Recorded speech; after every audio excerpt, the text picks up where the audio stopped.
It's okay. Welcome. This is the Scarlet and Rage podcast. I am Michael, the voice of reason. This is my co-host Jay, the voice of rage. If you would please hit that like and subscribe button. Thank you for those of you that have. We are approaching that 1,000 mark. If you would please help us get there. If you have already subscribed, if you give us a like, that's very helpful. And if you have not subscribed, we'd love to have you come and join us every week. And occasionally multiple times a week, depending on our schedule and what's going on. But tonight, I'm going to be getting up in the chat, the message board. We're still wanting people to get there. There's lots of topics going on the message board. The politics part of the message board is hot. It is coming in hot. There is some opposing viewpoints, and there's actually some very constructive debate because the liberal that's on that page is pretty reasonable. So this is actually what free speech is supposed to be. You debate the ideas. That's going on the board, and so we're going to put that link there for you so you can join it. The super chats are back. So those of you that have wanted to give in the past, we would appreciate it if you would come back around. They are reactivated. It was a process to get that done, but it is back up and going. And I am excited about this football season, Jay. Now that I got those introductories out of the way, I am as excited about this Buckeye football season as I have been all year. I didn't know what to think coming into this season, coming off of the national championships, so many new players, not really knowing what to expect out of the defense. Matt Patricia's a bit of a question mark, a whole new defensive line, and, a lot of questions. And so some of those questions are really starting to get answered, that this is a very good football team. Not a perfect football team, but I don't think there are any perfect football teams from what I have seen out there in the country. So this is as good of a football team as there is. They are the number one team in the country right now. They are the defending national champions. They have beat Texas, mighty powerhouse out of the SEC. They went to Washington, one of the hardest places to play, and they gave up 6 points, Jay. 6 points against an offense that was pretty darn good. You could see it in the first half that when that offense gets clicking, it is hard to stop when it's in rhythm. But Ohio State figured out a way to bend but not break, and then they became a sledgehammer, and they smashed that offense out of rhythm, and they really never recovered the rest of the game, the second half. And Matt Patricia is a defensive genius at the college level. I said at halftime, I said to my son, I feel confident that Patricia is going to make some halftime adjustments because I had watched him. I'm all dressed in Buckeye gear tonight, Jay. I'm wearing Buckeye pants that I have had for 3 years and never worn. This is the first time I've worn them, and I'm wearing them tonight because my Buckeye fandom is really alive and burning again for the first time in a while, Jay. And after a national championship, you would think that would have done it. But now, I was going through a divorce right in the middle of the national championship. That really puts a blanket over things, as great as the national championship was. And so, it's taken me a little while to get back into it. But after that performance against Washington, I am back. I'm all in. I am excited about this Buckeye team. I don't know what to expect, but I expect them to go to the playoffs, and I expect them to make some noise in the playoffs. That's actually what I expect.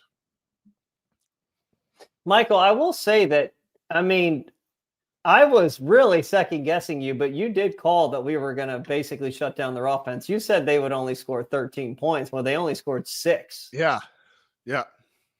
So bravo to you, man. I don't know where you got that from. I didn't see it yet, but again, Ohio State had not really played a good offense all year to that point. So that was it. I did notice that you were, I had to do a little impromptu show right before heading over to the stadium because I wasn't sure if I was going to have Wi-Fi inside of Husky Stadium there. So I did a nice little show from my hotel room that I know you saw, and I just had to do it, man. Just had to do it. I loved it. I loved it. Show. I loved it. It got me ready. It got me ready for the game. Yeah, man. But Seattle was actually really fun.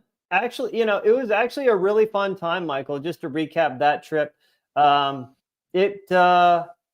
city, I know like people really bash it for being like super left wing, but it's not really there unless you really go looking for it. Now, again, I spoke to somebody walking on the streets, and he confirmed.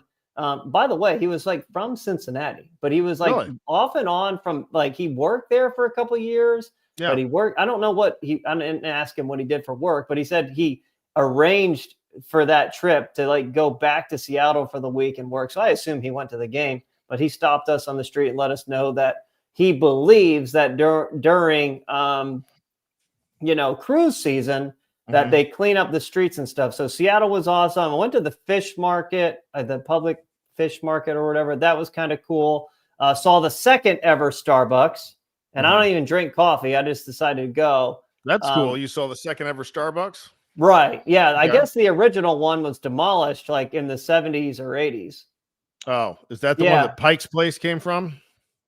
The one I went to the one in Pike's Place. Okay, cool. So that's where Pike's Place came from. Yeah. Right, I don't know anything of the story about that, but went to the Space Needle. That is terrifying. I said that on my, before I journeyed over to the stadium, but man, dude, there is a part in the Space Needle where there's like, glass underneath your feet, and you can like look down and see like, the ground under you. And that is, I got to be honest, man, that is absolutely terrifying. That has I was to be scared terrifying. to death. I was scared to death. Yeah, I wouldn't enjoy that for sure. No, my wife was like a champion, and give credit to her there. I couldn't move like a foot off of like the wall when we went out on the outside deck. And I'm like, I can't do this. I'm like freaking out. I'm about to have a panic attack. How high up does that thing go? I have no clue. I mean, you think 500 feet? I don't know. I tell you what, let's Google it, shall we? Look it up. While you're Googling that, Slip and Skip, you'll get a few of these comments. I am so glad LSU lost. Yeah, I am too. Brian Kelly's a scumbag, and Notre Dame was better off without him. Yeah. Oh, Notre Dame has had a big upgrade over Brian Kelly. Absolutely. Rage, here's one for you, Jay. You were right about Brandon Ennis. He is not that guy. Yeah. I haven't been as right about this season as I have in past seasons, but I'm absolutely right about him. I saw it from the beginning. And Michael, I feel like you were kind of in on him too. We'll talk more about Brandon Ennis here in a moment. Brandon Ennis, I don't know. I'll get to him in a minute, man. But the recap Seattle, it was great. I will say this though, inside the stadium, I was speaking to a guy next to me, and he was there with like a Georgia fan. There were like two Georgia fans around us, but there was this Georgia fan to my immediate right, and he was in full support of the Buckeyes. I think he was there. He was there accompanying his friend. He was cheering hard for Ohio State. He's like, I'm here in full support. He's like, I'm here to support and go, represent the real dogs. And I was like, okay. And but so his friend, they were both from Atlanta. He made the comment, and I am absolutely right, and it is absolutely true what he said. He made the comment that he didn't fly all the way out there to lose, and I agree. That would have been absolutely miserable. Yeah, like honestly, like that trip was so much fun, but if we would have lost that, if I would have flown 5 hours out to Seattle, Michael, and we would have lost that game. Right. That would have like ruined everything. I don't know what I would have done. You wouldn't have been able to stand to wear that purple today if we would have lost out there the other night. Oh, no. Oh no, I would not be wearing this shirt. Did you show them your shirt? Oh, yeah. Okay. Yeah, the Buckeye helmet, and he looks like he's in Washington gear over there until you see that it's like a game shirt. So that's cool. Yeah, I went to their team shop out inside Tuskegee Stadium. That's what I got underneath, Jay. Because of the Patriot connection in Columbus. I've got the Patriots gear underneath the Buckeyes gear because of Matt Patricia, the Patriots connection. Okay. Yeah. I went into the Husky team shop the day before. So we went to the stadium. That place is beautiful, by the way. I just want to say it is an absolutely beautiful scene. Ohio State Nation showed out, man. I think we had like 30% of the crowd inside of there, maybe 25 to 30%. it was just Buckeyes everywhere, man. And I So asked them, I'm like, have you ever seen like this many people? And they said Oregon usually shows up pretty big too. Yeah, and Oregon's right down the road. Right. Yeah.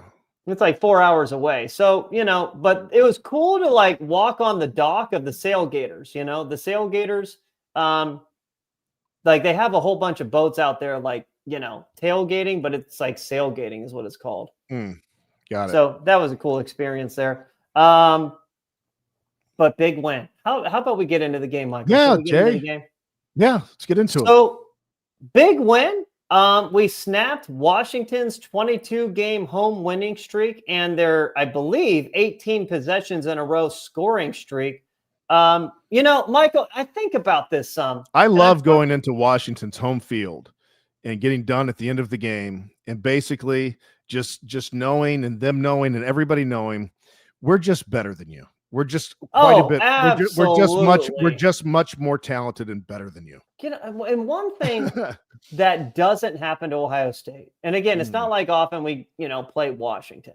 Yeah. I think the last time we played them was 2007. I see that. Most. Are you really about to call me out with this? Hey, you got to give the guy his due. He had a heck of a game. Did I say I hated Caden Curry? I just didn't think he was really a fit. Well, you've never been very positive on him. I don't know that you've said you hate him. You've just said that, you've not been positive that he's going to be able to get it done. I'm starting to hate Brandon Ennis. That's who I fucking hate, man. But Caden Curry's doing well, man. Caden Curry's doing really well. I'll talk to him in a minute. But I will say this, Michael. I find it interesting, like, we were watching, we watched Michigan go on the road to Oklahoma, right? Mm-hmm. Most Big Ten teams really, really struggle going on the road with against West Coast or Southern speed, just on the road. Yeah. But not Ohio State. We never really do struggle in that facet. If you beat us, it's usually because of coaching, or you have a traditional power run I formation team, and you're just going to grind us out in cold weather. But it's rare that we are out athleted, or you're playing too fast for us. Maybe the last time I can maybe think of that was 2008 USC. That is like 17 years of us you just can't do that to us. I don't care where it is, when it is. We've lost games, but it's not because we're out athleted. Like Michigan looked kind of slow against Oklahoma. We didn't look slow against Washington. Right. Yeah, it didn't look slow against Texas. Very and that Washington offense, it could get going. So where do you want to get in? What do you want to talk about this? You want to get it? I want to give Washington some due. Their fans are really awesome people. Their team is really good. They are a top 20 team in the country. It is absolute fucking blasphemy that they were not ranked heading into this game. And obviously they're not going to be ranked for a while. Now they have to go on the road and play a tough Maryland team. And that's going to be tough for them because Maryland's got a good team this year. They have to go across the country. I think they'll win, but it's going to be tough. But that is a really good team, Michael. And they're not given enough respect. Now, I don't think their defense is all that good. Now, they have some lengthy guys in the secondary. I said that before. But, man, they are a damn good team. I think, DeMond Williams, obviously we shut him down. They're just, they have got a lot. Jed Fish is a really good coach. I know a lot of Husky fans are pissed off at him with his play calling and stuff, but against our defense, what can you really call? So let's start with that. Let's start with the amazing, Michael. This defense, let's just start on defense. This defense is starting to approach, if not, it's already there at 2016 and maybe, just maybe, 2002. Yeah. I agree. Are we really about to put this defense in that same conversation? Yeah, I think you have to at this point.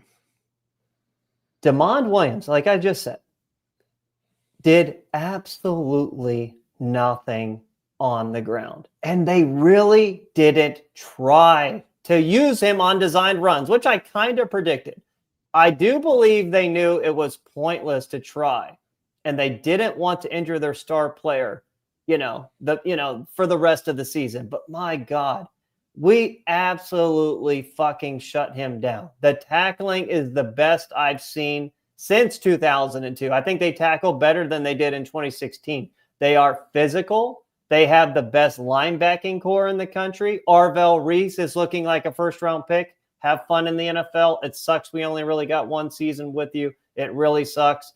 Total freak of nature. And yes, Michael, Matt Patricia has been a godsend and is using Arvell in a multitude of ways. Let's just start there with the shutdown of DeMond Williams and just the performance overall of this defense.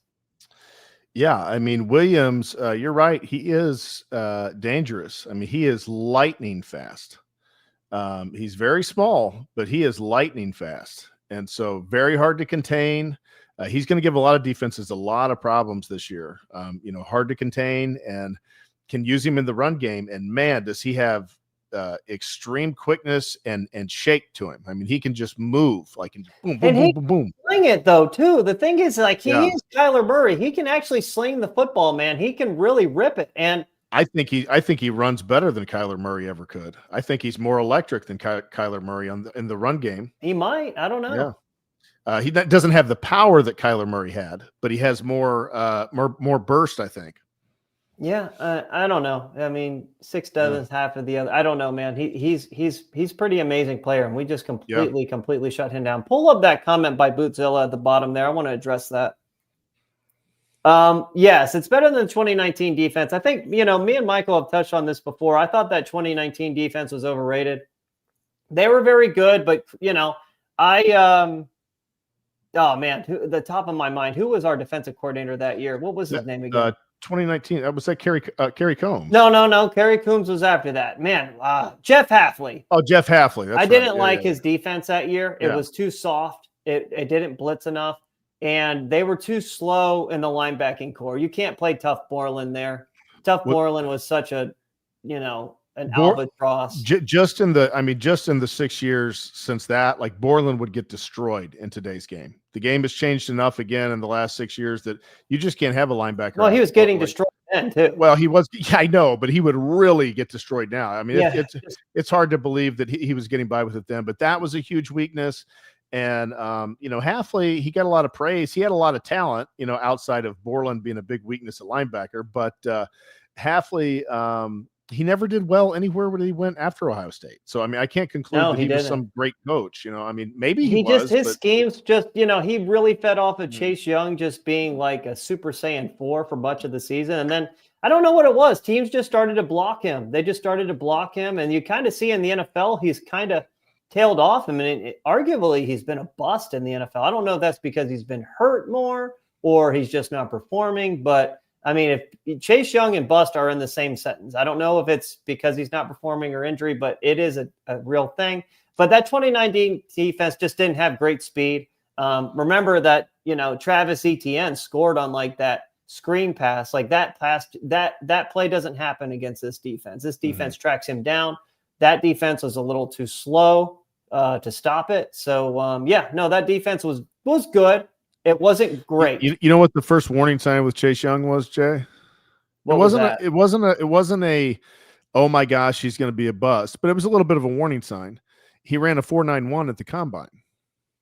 And so, I mean, I would have expected he lacked that quick twitch. Yeah, I would have expected a guy that size to have run at least a 4.75. I mean, preferably somewhere in the 4.6s, but I mean, at least in the 4.7s, and he was a 4.91. So it doesn't always mean something if a guy has a really quick burst and maybe he's just not good, the second 20.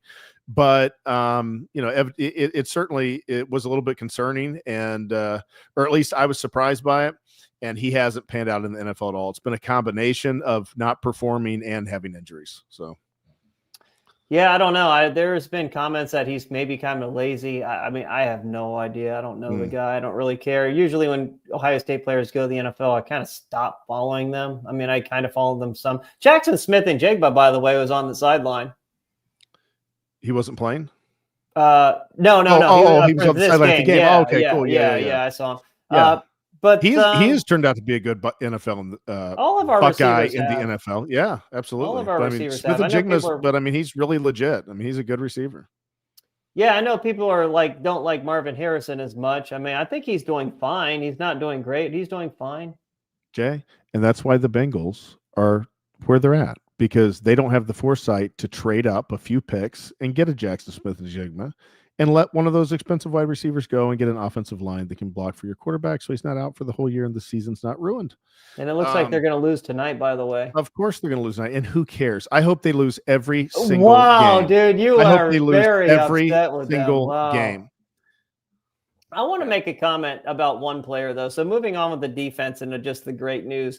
Davison Igbinosun, let's give him his flowers. He has become, and it's never, last year with Igbinosun, it's not like, it's rare that he was ever really beat.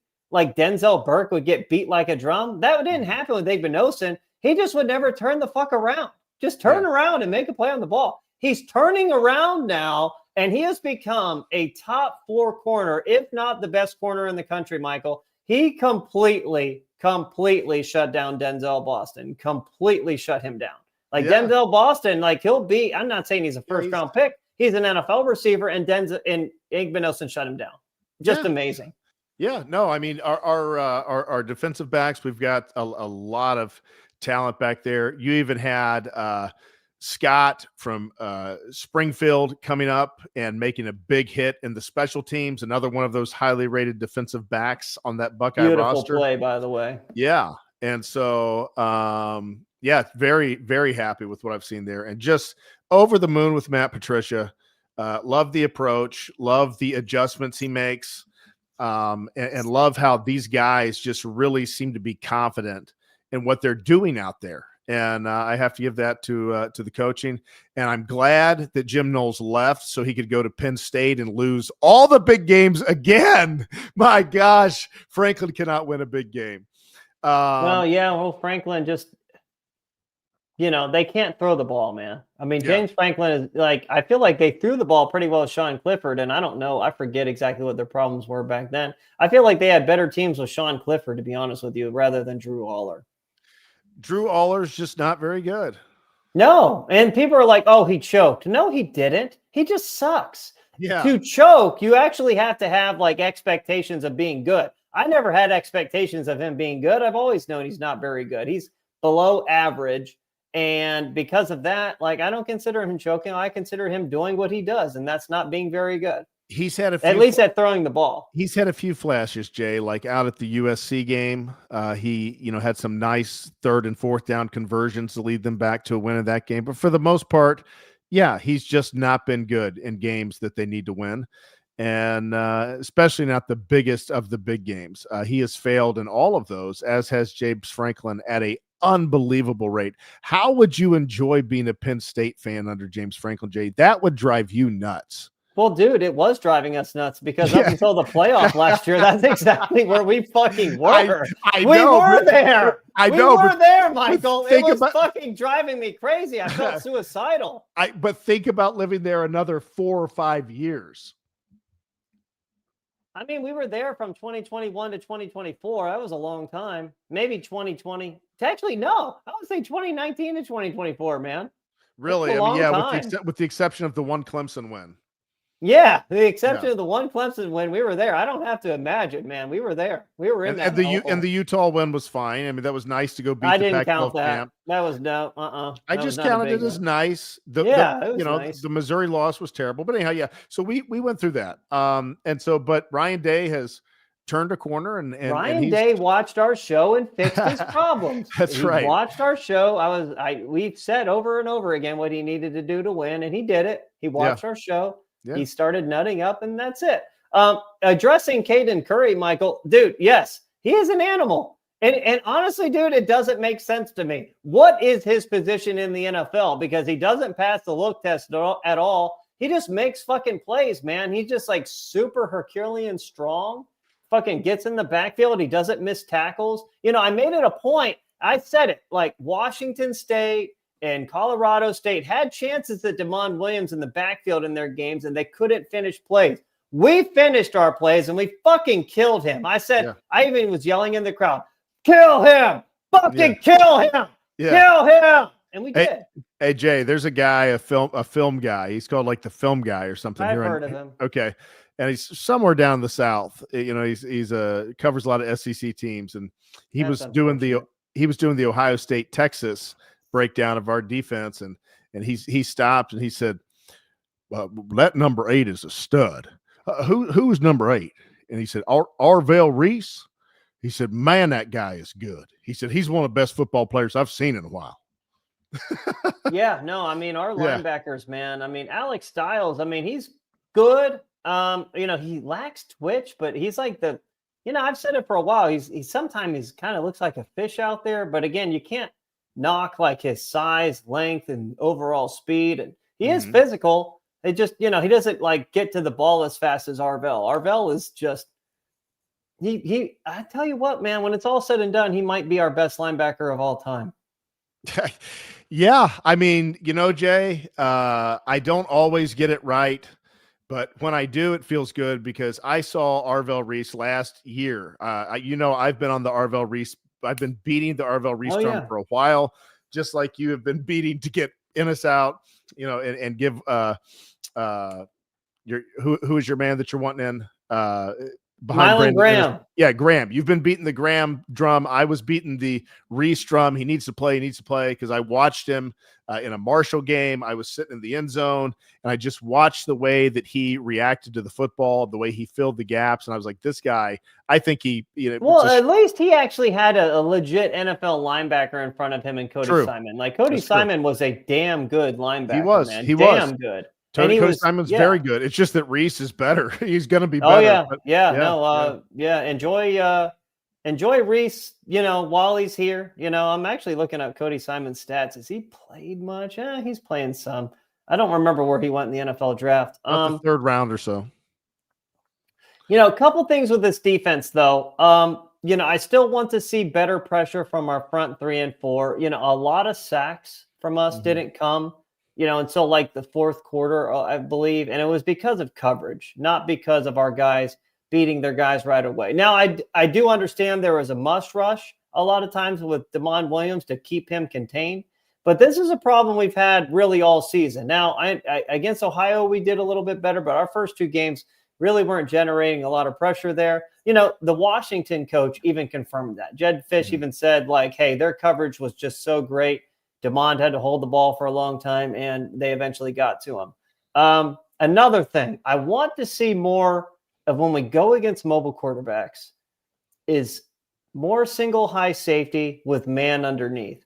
We have the players to do it, Michael. Washington, when I was watching, did absolutely nothing when we went man coverage. Nothing. We are talented enough to have one spy on those quarterbacks and go man everywhere else because Arvell is that good. Washington was getting us in the seams because we were in that quarters coverage. If we would have went man there, those wouldn't have been there. Yeah, DeMond would have taken off, and I truly believe that Arvell would have been there waiting for him with no help.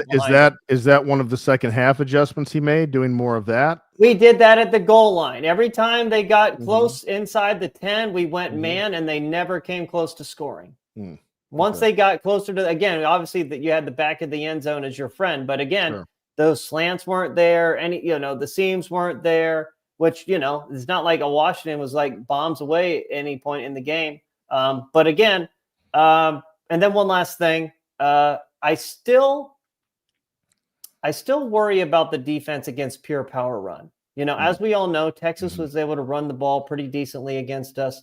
Jonah Coleman ran it for 5.4 yards a carry, and Washington probably should have ran him more. They probably should have because they had really no success anywhere else. Penn State could give us problems there running the ball. They actually ran it decent against Oregon, and Oregon's defensive line is bigger than ours. Just kind of nitpicking, but again, we know Michigan is just going to run, and they won't stop. Like they will run, and they won't stop. If the question marks on this team, as far as we're not talking about whether they're a good team or whether they're a top 5 team, we're talking about whether they can win a national championship. The question marks on the team still are, can they stop a power running game? Can they really stop a good team's running game? Let's say a Georgia, if they meet up with a Georgia in the postseason, can they stop that Georgia power running game, or can they stop the Penn State and the Michigan power running game? Can they stop Oregon's running game? So there's still some things that have not been answered as far as that goes, but most everything else is starting to take shape and look very nicely. I mean, Washington, I believe, was a top 5 offense in the country. Maybe top 10 at the very, at the very least. Like they can pretty much do everything. They should have stuck with Jonah Coleman more. It would have kept him in the game. Well, maybe longer. I don't know. That offense is legit, man. They can do everything. It's just they ran into an NFL defense, a legit like NFL defense designed to stop their style of offense. Maybe not power run, but like spread, throw it around, spread option stuff. Like you just can't do that on Ohio State, and you're not going to win that game. So moving on to the offense, unless you have anything else to add about the defense. No, let's go. Is it time to start worrying about our offense, Michael? Are they a little overrated? Because we were hyping them up, and it's possible that they just are not very good. I don't know. I'm starting to get scared there. I'll tell you what I think. I think it's time to start worrying a little bit about the play calling on the offensive side of the ball, because once again, we have Ryan Day and Brian Hartline as the heads of this offense. And there's been too many times this year it's felt more like 2023, than anything that was resembled in the playoff run last year. A lot of the creative plays that Chip was doing, counters in the run game, I haven't really seen them as much. Some of the kind of the fake sweeps to get the defense going this way, just crisscrossing. Just to come with the throwback to that side. I haven't seen that kind of stuff.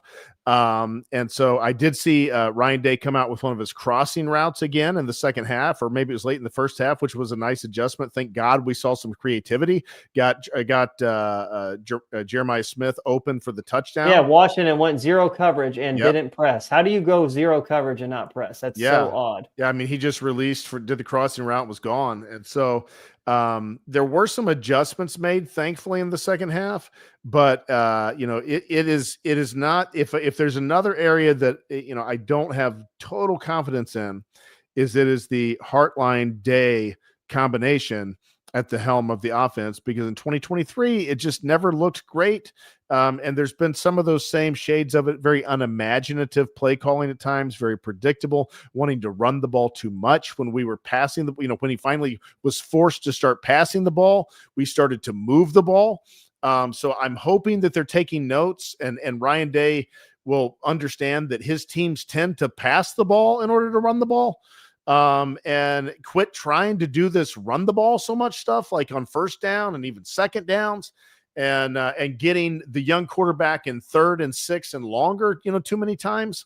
Get the ball out to these playmakers. And once they did that, they looked pretty good. So I'm hopeful in that, but I don't know, hopefully they'll continue to make adjustments on that side of the ball. They absolutely need to, man, because they won't win a national championship if they don't. We know that Washington, Tacario Davis didn't play in this game. Number 8, their best corner, he didn't even play. And Washington's pass defense, I saw it against Washington State. It was pretty bad. Yet we tried to run, and then run some more, and then throw on like 3rd and long, if that. And we tried 3rd and short, 4th and short. We didn't get it on our first drive of the game.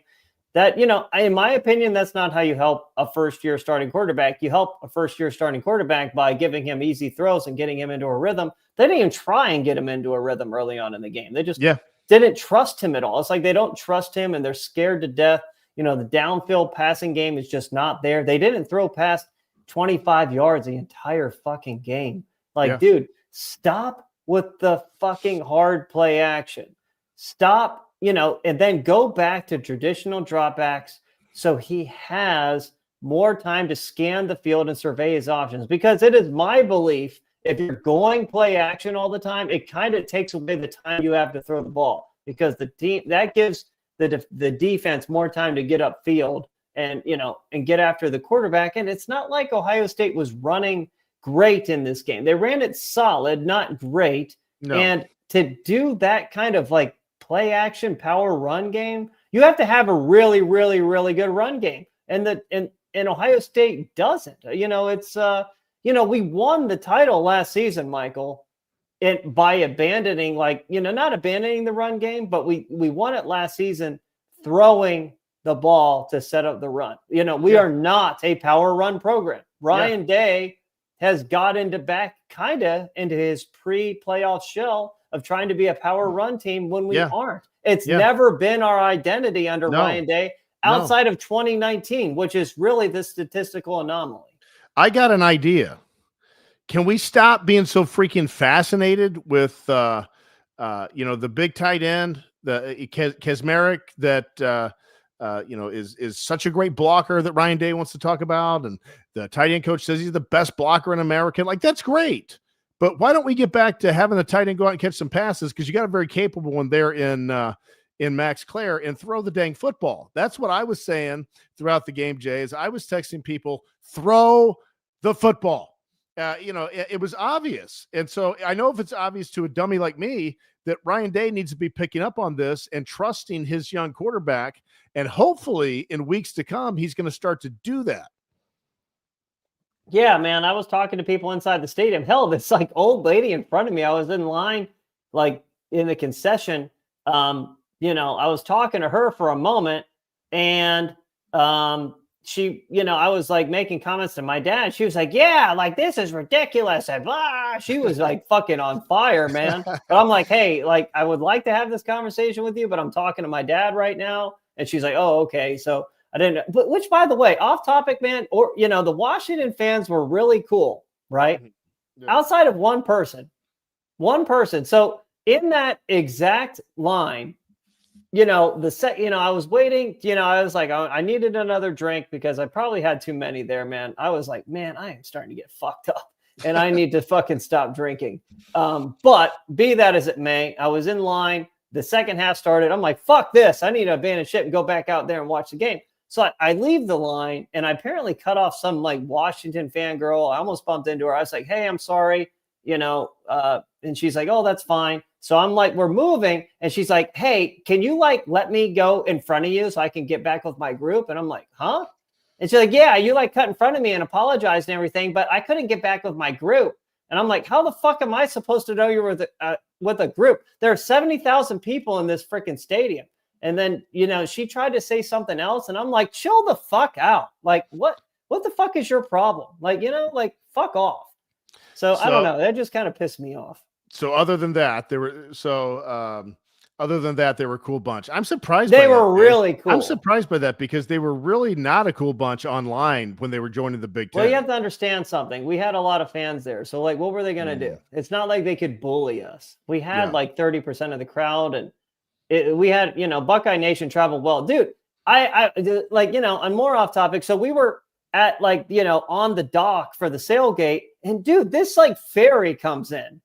I don't know if it was like the Portland Buckeyes because there was like a Portland like flag hanging over it. And it was like a ferry of like 100 Ohio State fans, or maybe 200 Ohio State fans. Like I'll have to shoot you the picture, man. It was awesome. Like it was really cool. I'm like, man, here comes the cavalry. I told my wife, I'm like, here comes our cavalry here. Real quick. Did you think it was such a, I mean, I know you kind of shared your thoughts, but after taking it on the early live stream before the game, but after you took the game in there, after you experienced the whole thing, after the sun came out a little bit, what were your thoughts? Was it a very scenic stadium, or is it overrated?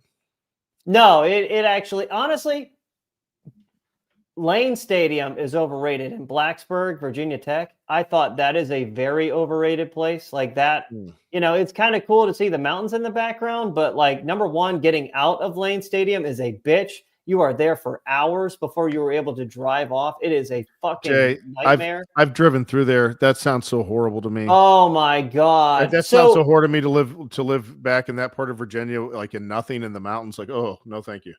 Dude, so listen to this, like this just triggered my memory. So I figured out like a cheat code on how to get to that stadium in and out, no problems. And it is their damn light rail transit system. They have honestly, like more college teams should do this, but I think it has something to do with, Seattle's a big city and all. Washington had a transit station that dropped you off right in front of the stadium. So we walked over to this downtown one, got on. It took us all the way to the stadium, let us off right there. And we were like, wow, that was quick. It took all of like 15 minutes to get there.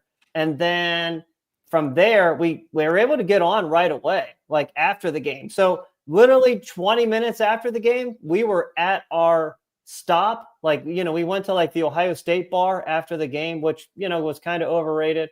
How do you not have enough servers for like such a big event and a big game? Like you're just fucking stupid. But be that as it may, we got there really quick. So that was amazing. That is way better than Ohio State's too. And I thought Ohio State's is usually pretty good, but it's gotten worse as the time has gone on. But getting there and getting out was just pristine.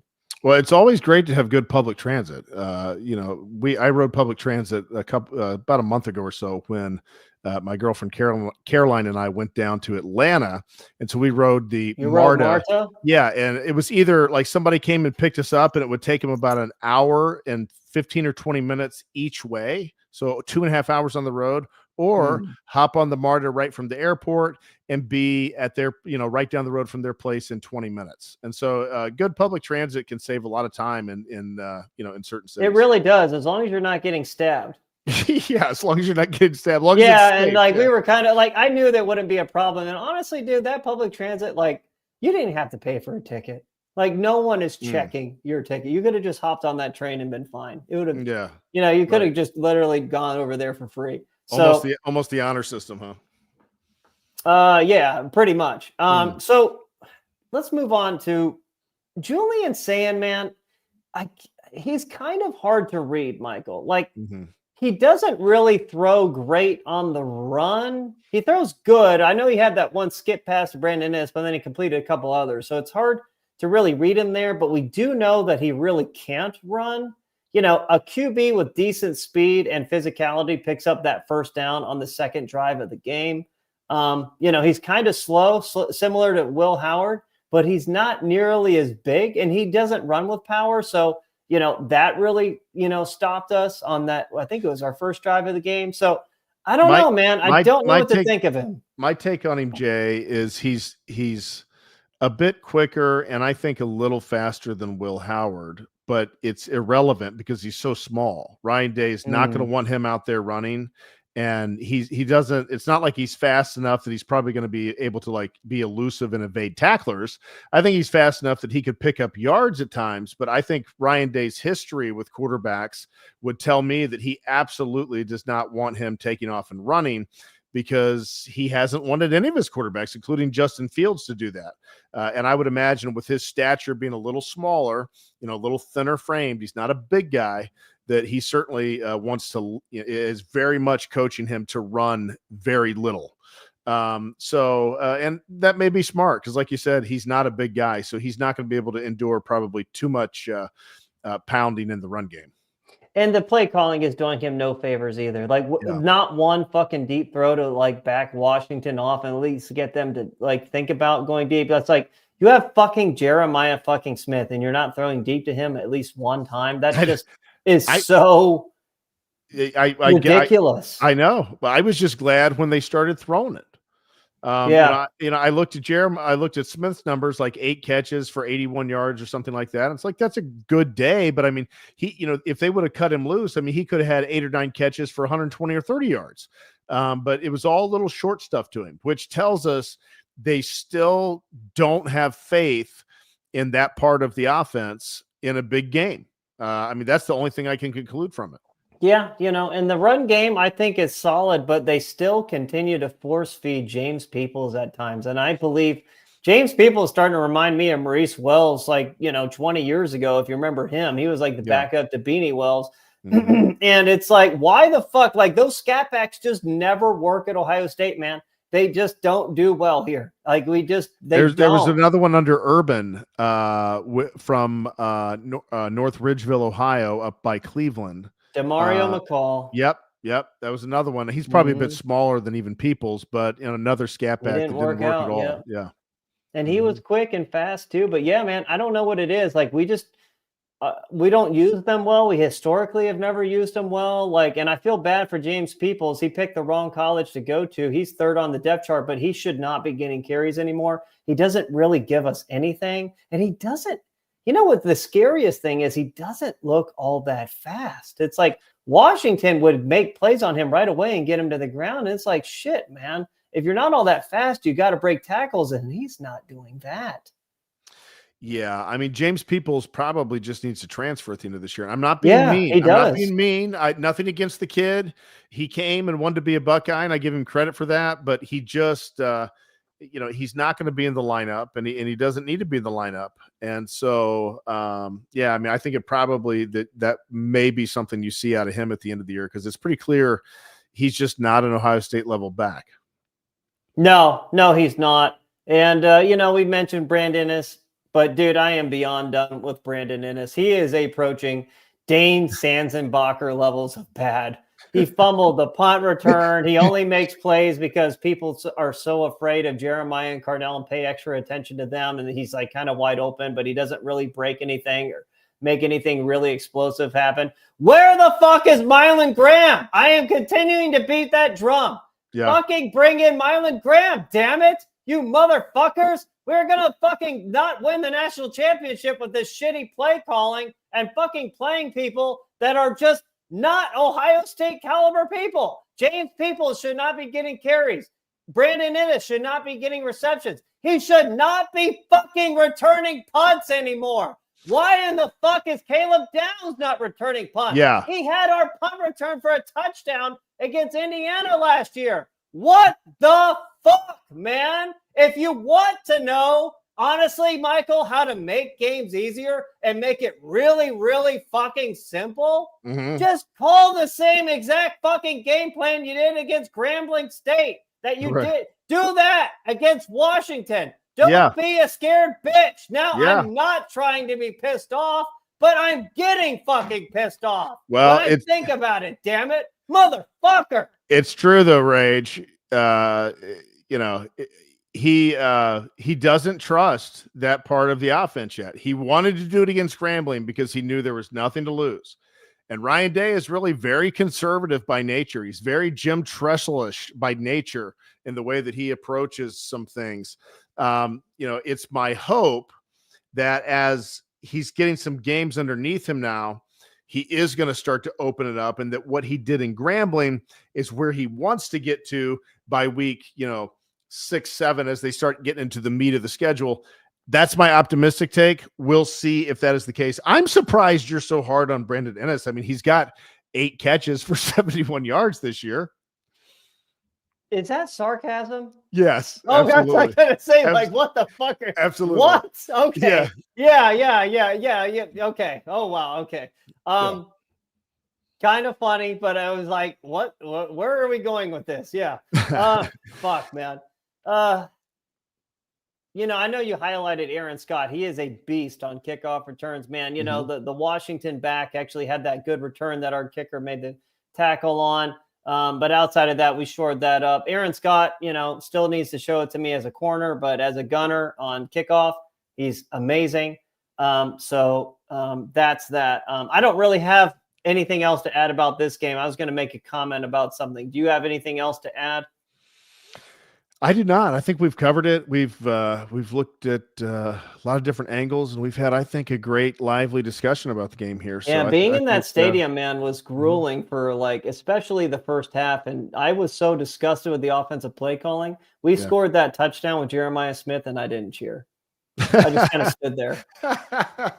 No, I'm serious. I stood there. I literally listened to the replay, and my wife is actually screaming and cheering, and I was just kind of standing there mute. I was like, this isn't good enough for me. Well, I was cheering. I was like, all right, now we're going to get it going. Yeah. Let's go. Yeah. But then the second half, I started cheering. I'm like, okay, we're starting to actually throw the ball some, although we never threw it deep. But we started to throw it some. So that got me a little excited. But, I want to address something with Michigan fans, Michael. Yes, what? So I was looking at the 247 Michigan boards. Mm-hmm. And, they've made some comments about watching that game. And they basically are saying if Ohio State does this against them, it's for sure going to be 5 in a row upcoming in late November. Now, here's the thing. I'm not going to argue that totally because, like I said, I worry about the defense against pure power run. We're not going to have a lot of possessions on offense. And when we get them on offense, we know that Ryan Day is going to be conservative against Michigan. It's coming. Just be prepared for it. I don't know that we're going to win that game right now, based on what's going on here, but still, be that as it may, Michigan fans are talking a lot of shit about our performance against Washington, but just remember, Michigan fans, I want to point something out, that you had a better team, in my opinion, last season than this season. And you went on the road to Washington that was worse. Washington last year was worse last season than they were this season. You gave up 429 yards to Washington last year, and you only had 287 total yards on offense. Now, I know at the end of the season, you were a top 4 team, but be that as it may, you still lost that game with all of your pieces playing. And Ohio State went on the road and physically dominated those guys. So I don't know where this argument is coming in that Ohio State is not impressive and this, that, and the other. That is a extremely tough place to play. And I promise you, it is extremely loud. I was sitting there at one point and I'm like, wow, this place is fucking really loud. And it, is like the overhang, like the structure kind of keeps the sound in. And it's really, really loud, and they do a good job of really getting the fans hyped up. Michigan fans, please stop talking shit about their performance, because you lost to a worse Washington team with a better team you had last season. So shut the fuck up there, okay? Oh, Jay, coming at the Michigan fans hot and heavy tonight. I didn't see that one coming. I weren't aware that you had a little beef with that. Yeah, I do. I mean, that it was not a great performance from Ohio State, but it is arguably a great win because of the venue and the way that we did it. Yeah, offensively we kind of sucked, but the defense, completely shutting down an offense that's top 5 or 10 in the country, the way we did at their place, that is amazing, man. In a tough place to play, going on the road. 5-hour flight for these players. They stayed apparently at a really nice Westin in I'm not going to say where, because apparently they stay there every time. Okay, cool. I talked to Tim May, by the way. I saw him on the street. Yeah, I talked to him for like 10 minutes. I don't know. We were talking about things. I told him about the Brandon Inniss thing. I told him that he needs to be on the bench. And this was before the game, by the way, and then he fumbled. So hopefully I was proven right. What'd Tim May say? He didn't agree with me. But that is what it is. By the way, he's not. He didn't agree with you. What he say? He said, "No, I think he needs to be playing." No. He said that I believe in Inniss and this, that, and the other. He agreed that Bo Jackson needs to start. I did say that, but I guess he made some comment. And he's like, "Who is this guy? Like, I said this on the radio and blah blah blah." I'm like, Tim, I don't need to listen to you on the radio, man. You probably need to listen to me. He said that about you. You heard him saying that about you. He said that to me, like to my wife. He's like, "Who is this guy?" Oh, okay. All right. Like we were standing and he walked up to us when it was the day before the game. Talking about Bo Jackson. Yeah. I just said, "Hey, Tim May, what's up?" And he stopped and talked to us for like 10 minutes. Like he was really cool. He admitted that I asked him, I'm like, "Are you a bigger Alabama fan or Ohio State fan?" He's like, "Dude, I'm really not a fan of any of these teams. I just cover Ohio State," which is interesting. Okay. I always thought he kind of was an Ohio State fan, but he's not.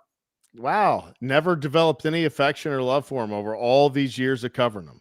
No, I guess not, man. I guess not. He just said that he was talking to us like we were Ohio State fans, and he's not. Like he was talking to us as like we were different from him in that regard. He's like, "You guys just travel well and play in all these interesting games, and I just like to cover you." I'm like, okay. Wow. Okay. Interesting. Huh. Okay. Well, I would have thought Tim May had a little more, lean towards the Buckeyes after all of these years, but I guess he wants to be an objective Columbus journalist. So we'll have to take him at his word at that, huh, Jay? Yeah, for sure. Dude, I hear something so weird in my house, and I don't know what it is. You know what else is weird, Jay? What? That the Cincinnati Reds are playing October baseball this year. That the Cincinnati Reds are going to the playoffs this year. That's why I'm wearing this hat, man. I mean, yeah. So, Michael, I have some thoughts on this. And my thoughts are, Well, I have some thoughts, but I guess my first question is, do you give the Reds any chance at all against the Dodgers? Like any chance at all? I give the Reds about a 10% chance. And that's if the pitching really came together and the Dodgers bats just happened to go cold for those couple of games. Because it can happen. But it would have to be it's against the averages, but it's possible. And so, no, I don't give them a lot of a chance, but I don't think it's like a total lost cause. You know, my thoughts are okay. So it turns out my son is like feeling off, and I'm like, what in the fuck is that sound? And what do I hear in my house? Like, what is going on? Yeah. So with the Reds, man, I'm trying to find. I made some comment on this thread, and it really encapsulates everything that I think about this playoff run. And I guess, it's pretty sad, in my opinion, that people are excited about backing into the playoffs because make no mistake, they backed into the playoffs, Michael. They only won 83 games. If we beat the Dodgers, then yes, it's time to get excited. But to make the playoffs and only win a game or get swept does nothing for me, nor should it do anything for this franchise. Like, it's like, it would be on great if the Reds somehow won the series and actually give us something legitimate to be excited for. But I just don't know how the Reds are going to score runs. How in the fuck are they going to score runs with Matt McClain in the lineup? Like, he can't play. He needs to be benched. And I don't care what kind of defense he brings. You got to put somebody in there who can actually put the bat on the ball, man. It's just, the Reds starting pitching is really good and maybe as good as the Dodgers. Our bullpen with Chase Burns in there, the insertion of him and Nick Martinez have now made this bullpen, like, in my opinion, one of the best in baseball. But the hitting is god fucking awful. God fucking awful. And the Indians, yeah, I see they made the playoffs, but they just went scorched earth with their offense and they can still score runs. The Reds really still haven't scored runs, man. So I have a hard time getting excited. Yes, I am going to tune into every single fucking game, but be that as it may, it's hard to be excited. I'm hopeful and I'm going to cheer them on, but I don't want to be like sick. And I'm not trying to drive myself to be excited where I can get sick for the outcome. Yeah, Jay, you can't go there. You've got to keep it in control. You got to keep your expectations tempered. They have between a 10 and a 20% chance realistically of winning. It's not high, but you never know. It could happen. Yeah. To win the series or to win game one? To win the series.